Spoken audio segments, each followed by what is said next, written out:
आप सबके बहुत बहुत पैर छू प्रणाम बा।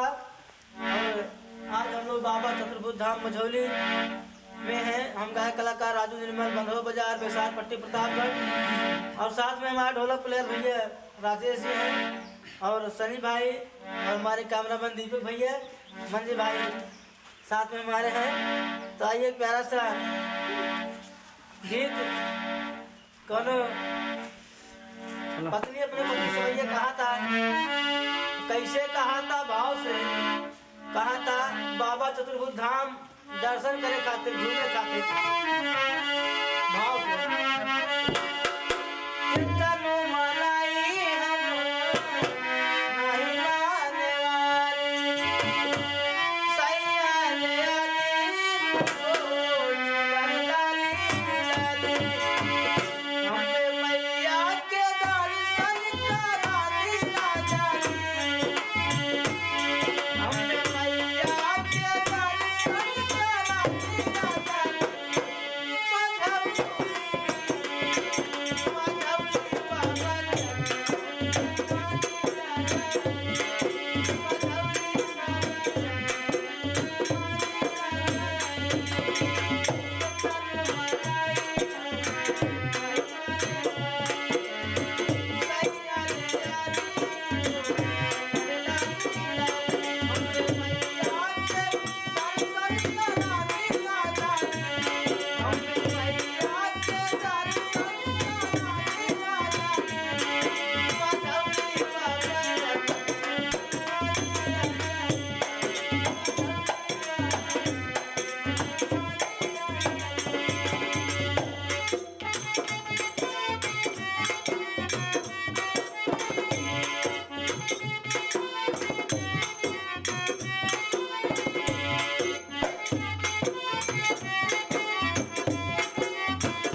चैनल को खूब ज़्यादा सब्सक्राइब करें, शेयर, कमेंट। और हमारे दीपक जौनपुर के चैनल के माध्यम से भैया जय माता दी।